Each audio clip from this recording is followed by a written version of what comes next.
to jump in and talk about how much to charge for your private pay rate. So there's a lot of talk about charging your worth. And while that sounds like a really good tagline, and I think that we all need to charge, yes, what we're worth, there's generally a lower limit for therapy and an upper limit for therapy.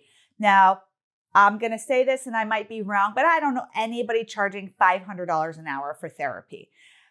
There might be one or two, maybe 10, a handful of people out there doing it. So if you are, good for you, great.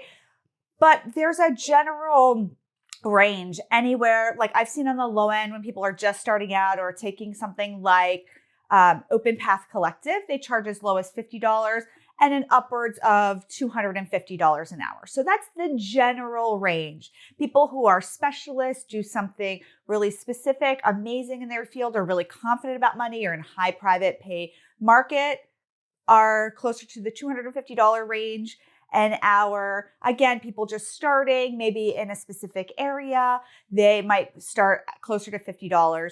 It is somewhat location specific. So if you're really curious what other people are charging in your area, jump onto Psychology Today, review 10 people that are private pay and see what they're charging, or give them a call. We call people all the time to get prices for different things for comparison. There's nothing wrong with doing that. It's good market research so you can get a general idea. Do you want to be at the upper limit of what people charge? Do you want to be at the lower limit, or do you want to be right in the middle?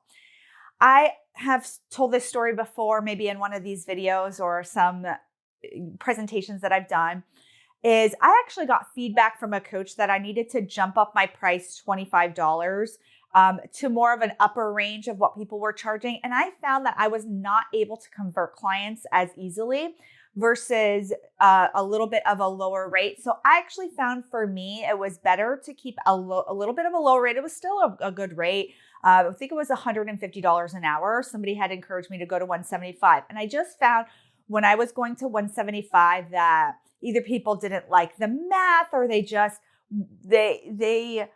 were not converting as easily at $150. And I just found that I'd rather have more people convert at $150 than less people convert at $175.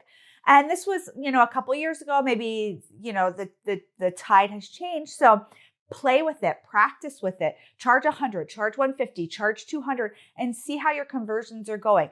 Maybe there was some scripting things that needed to be shifted for me. I don't know. I didn't play with it that long to find out what the real reason for that was.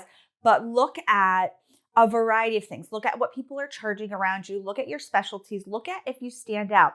It's one thing to charge $175, $200, $250 an hour, but if you're not getting any calls, it's not really going to go anywhere. You're going to have like one or two people at that. You want to make sure that you're also really strong in your marketing messaging and that you're picking a niche that people will private pay in. There's been a lot of conversations lately about people wanting to be private pay and working with new moms. And somebody who I still consider myself a new mom, though my toddler is 20 months, the stress that went on when that new baby came, I did not private pay for my therapy. I used my insurance because there were so many expenses with the hospital, with the baby coming. We bought all one type of diapers and he didn't like it. And we had to get all new diapers. And, I didn't want to cook as much, so we ordered in more, and our budget was definitely spread thinner than I think even we anticipated. So then to spend $150 every single week on therapy wasn't necessarily within our realm. Now, I have absolutely private paid for therapy before. In fact, I'm currently private paying for some therapy that I am going through. So I think that there is definitely a market for private pay, but you have to make sure that who you're marketing to is going to be able to afford and pay for private pay, or that you have very clear messaging about out-of-network benefits and the like. So we'll talk a little bit more about private pay and rates, but first I want to thank our sponsor, TherapyNotes. If you're looking for an electronic health record that's really full service, one that can help you run your private pay practice or your insurance-based practice, your in-person or your virtual practice, I want you to check out TherapyNotes. They have great reporting functions that can help you really run your numbers and see how many clients you're working with, what your revenue is per month, how many canceled. It is really a great platform. So thank you to our sponsor, TherapyNotes.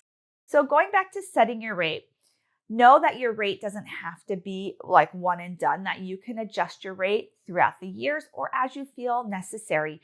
Don't feel bad if you decide to go lower, if you decide to go higher. There's a lot of reasons why people charge what they charge, and a lot goes into it. Their confidence, their experience, their location, the kinds of clients that they're working with, the people that they know. If they worked at treatment centers, that's like a little known fact that I found is so many people that worked at private pay treatment centers went into private practice and then were able to get private pay clients. What a great way if you're thinking about maybe not going into private practice initially, but what kind of agency you should work at. A private pay agency, if you want to be a private pay therapist, just naturally makes sense. So there's a lot of things that go into your fee, and I encourage you to really work on your money stuff so you can charge what you're worth that makes sense for your practice. I'll see you soon, everybody. Bye.